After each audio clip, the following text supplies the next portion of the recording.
Bonjour à tous, c'est votre emploi, ravi de vous retrouver. Notre invité aujourd'hui, c'est Laurent Laïc, il est président de la VARAP.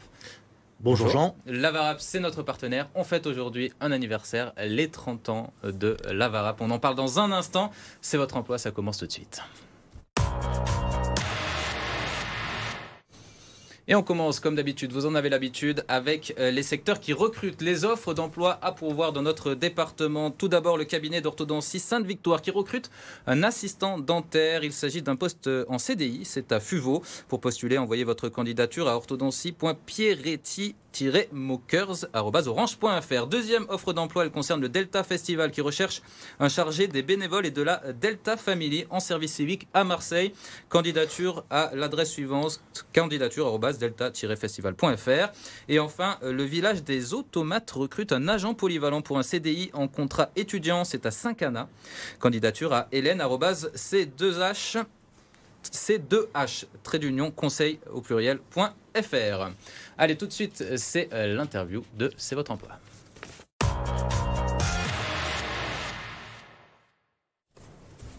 Et aujourd'hui, on reçoit Laurent Laïc, qui est président de la VARAP. Bonsoir, on s'est déjà salué. Comment allez-vous ? Fort bien. Content de vous accueillir dans notre émission dont vous êtes partenaire. On pense bien sûr à Alexia Diff qui n'est pas là mais qui nous accompagne régulièrement. Alors votre entreprise, elle fête cette année ses 30 ans d'existence. Elle a été créée à Aubagne. C'est une entreprise qui a pour but d'accompagner des personnes vers l'emploi, c'est ça ?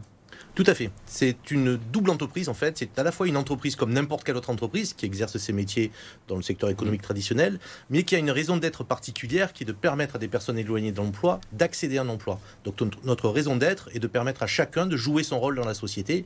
Et donc en permanence, on développe cette entreprise à la fois d'un point de vue économique et à la fois d'un point de vue social. Alors quelles sont les entreprises avec lesquelles vous travaillez pour permettre à ces gens d'entrer dans le monde du travail ? Alors on travaille avec plein d'entreprises. On a 3 secteurs d'activité qui sont représentés ici, qui est l'environnement, l'éco-construction et tout ce qui est ressources et compétences avec le secteur santé là-dedans. Et donc on travaille bien évidemment avec la plupart des clients du secteur de l'environnement, des grands groupes, mais aussi les collectivités, où l'éco-construction, c'est tout le secteur de la construction. Mais le fait d'avoir des agences de l'emploi nous ouvre le champ de toutes les entreprises de main-d'œuvre en fait. Et c'est des demandeurs d'emploi particuliers ou c'est tous les demandeurs sans exception ? C'est tous les demandeurs sans exception, mais on va mettre le focus sur des personnes qui ont les plus grandes difficultés à retourner dans le monde du travail, ceux pour qui la croissance ne bénéficie pas, et donc on développe plein de méthodologies pour pouvoir les accompagner. C'est ceux qui à un moment donné ont été laissés un peu sur le bord de la route, qui ne sont pas forcément facilités dans l'accès au travail et que vous recrutez, enfin en tout cas vous décelez chez eux des capacités que peut-être d'autres ne décèlent pas, c'est ça ? Alors en fait, on va aller chercher des personnes qui ne viendraient pas naturellement nous voir. On va essayer de révéler avec elles leurs talents, c'est-à-dire les mettre en confiance, redonner l'estime de soi, bien souvent, organiser des rencontres déterminantes et après les recruter quand la confiance est atteinte. Et puis ça nous permet aussi de le proposer à tous nos clients qui sont des entreprises de main-d'œuvre et qui vont permettre la poursuite du parcours. Et c'est vous qui allez les chercher ou ils peuvent vous contacter aussi ? Ils peuvent nous contacter. C'est le gros des troupes viennent nous voir en fait. Mais on s'aperçoit que, notamment sur la métropole de Marseille, c'est bien aussi d'aller vers les personnes. Alors, c'est ce que vous disiez, votre ambition, c'est de replacer la confiance, la reconnaissance un peu dans les parcours professionnels des personnes que vous accompagnez. Qu'est-ce que vous faites en fait en plus que de leur offrir un travail ? Alors, en plus d'offrir un travail, on va essayer de prendre la personne dans sa globalité, comprendre quelles sont ses difficultés, essayer de les résoudre avec un réseau de partenaires qui nous entoure, mais aussi développer le pouvoir d'agir de ces personnes. C'est-à-dire, en gros, un travail, c'est bien, contribue au sein de l'entreprise pour développer tes compétences, mais on va leur donner accès à la culture, au sport, on va leur donner accès aussi aux vacances, qui est un point déterminant. Donc en fait, c'est un accompagnement global de la personne qui permet de faire que la personne reste en emploi et donc développe ses compétences. C'est ça, en fait, c'est de l'inclusion par plusieurs vecteurs qui leur permet ensuite d'être aptes à rentrer sur le marché du travail, c'est ça en fait. Tout à fait. Alors il y a l'innovation et la croissance qui sont au cœur de votre stratégie de développement et vous l'avez dit, vous êtes tourné vers la transition écologique, le soin et la justice sociale. C'est quelque chose qui vous tient à cœur depuis tout le temps ou c'est quelque chose vers lequel vous avez tendu au fur et à mesure ? Alors nos métiers sont ceux de la transition écologique et du soin principalement. Donc ça c'est les métiers de l'entreprise qui sont historiques, qui évoluent, qui sont agiles évidemment. Et après on a développé tout un pôle innovation qui est justement d'aider nos entreprises clientes à organiser les métiers de demain, à trouver les nouveaux modèles économiques, mais aussi à trouver les modalités d'accompagnement de demain. Et donc c'est la nouveauté que l'on développe depuis quelques mois, mais qui va être le champ de développement des années à venir, c'est de passer de la marge à la norme et faire que tout le monde fasse de l'inclusion. Donc on agrège autour de nous un certain nombre de partenaires, d'entreprises, pour qu'ils fassent de l'inclusion avec nous et sans nous aussi. Qu'est-ce qui a fait que vous avez décidé de prendre cette voie finalement ? On a pris cette voie parce que notre entreprise est une entreprise qui va globalement bien, qui est utile pour les personnes, on n'en a pas le moindre doute. Il y a combien d'employés ? Il y a beaucoup d'employés. Alors en France, on a 9000 collaborateurs, en Provence, c'est plutôt 1500. Voilà, donc c'est une grosse activité. Mais l'idée pour nous était de dire qu'on n'arrive pas à transformer la société, on n'arrive pas à faire que les gens, on change leur réalité globalement, etc., sur les territoires sur lesquels on est. Et donc pour arriver à cet objectif-là, il faut qu'on s'associe à d'autres, il faut qu'on s'associe à d'autres associations qui traitent de l'emploi, mais aussi à nos clients qui doivent devenir des partenaires. Et c'est ce sujet-là d'ouvrir le champ de l'inclusion à tous. 30 ans que la VARAP existe, vous êtes président depuis 1997, je crois. En 30 ans, combien de personnes ont trouvé un travail grâce à la VARAP ? Alors en 30 ans, c'est plus de 100 000 personnes qui sont passées et qui ont fait la VARAP, si on peut dire. Et donc c'est avec fierté qu'on regarde ça, parce que ça fait un certain nombre. Et évidemment, si je prends les chiffres 2022, c'est 120 000 heures de formation, c'est 9 000 bulletins de salaire, etc. Et donc l'entreprise est en train de grossir, et donc on espère pouvoir donner des opportunités de travail à beaucoup plus de personnes dans l'avenir. Et qui finance ça au final ? Alors, le financement de notre entreprise, comme toutes les entreprises, ce sont nos clients, puisqu'on facture nos prestations dans nos différents métiers.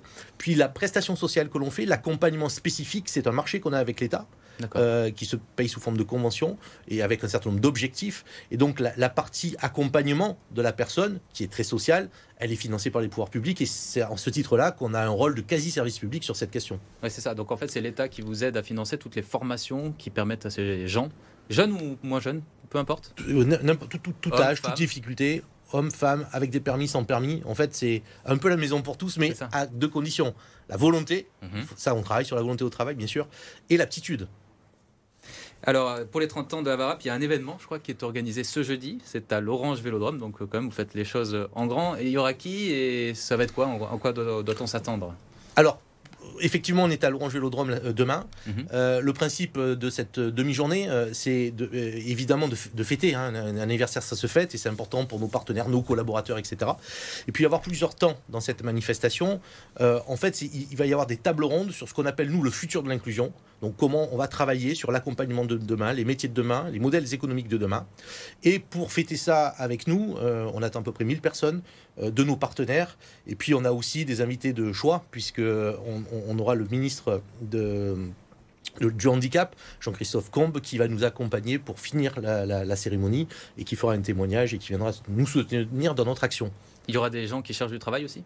Il y a aussi des gens qui cherchent du travail qui peuvent venir. Alors effectivement, il faut s'inscrire. Il faut s'inscrire sur le site internet de la VARAP. C'est pas le meilleur moyen pour trouver du boulot, venir à un événement. Ouais. Mais par contre, sur notre site internet, vous avez tous les sites sur Marseille, sur Aubagne, enfin sur tout le département où il y a les adresses. Je vous invite donc à y aller, à vous présenter, et vous serez accueillis, peut-être recrutés, parce qu'on recrute en fait dans tous les métiers actuellement de premier niveau de qualification.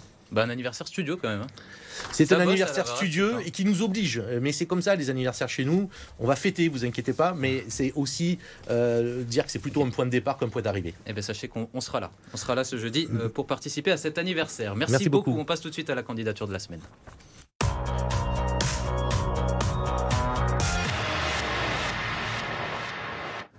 La candidature de cette semaine, c'est celle d'Alex, 23 ans. Il recherche un stage dans la communication digitale. Écoutez. Bonjour à tous, je m'appelle Alex, j'ai 23 ans et je suis en Master 1 Information et Communication à l'Université de Toulon. Je suis devant vous aujourd'hui car je suis à la recherche d'un stage en communication digitale d'une durée de 12 semaines et à compter du mois d'octobre 2022.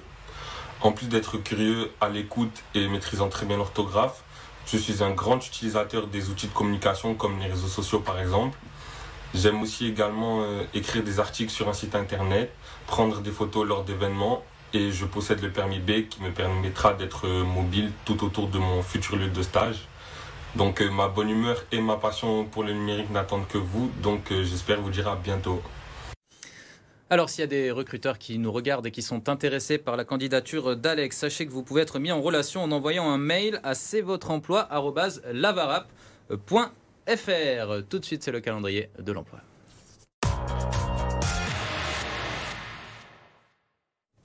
Trois rendez-vous cette semaine dans les Bouches-du-Rhône. Le premier, c'est la semaine Anime-toi. C'est du 26 au 29 septembre à la mission locale de Marseille. Les inscriptions sont disponibles sur le site internet de Mission Locale Marseille dans la rubrique Nous contacter. Deuxième rendez-vous, c'est un job dating qui est organisé mercredi 28 septembre au Carrefour de la Pioline. C'est à Aix-en-Provence. L'entrée est libre, vous pouvez y aller. Et puis, troisième rendez-vous, c'est l'e-salon Talent Handicap qui se déroule en ligne jusqu'au 6 octobre. Inscription sur le site internet talent-handicap.com. Demain, vous avez rendez-vous avec notre nouvelle chronique thématique. C'est Dans votre assiette en partenariat avec M Provence. Quant à nous, restez là. On revient dans quelques instants. Merci beaucoup d'avoir été notre invité.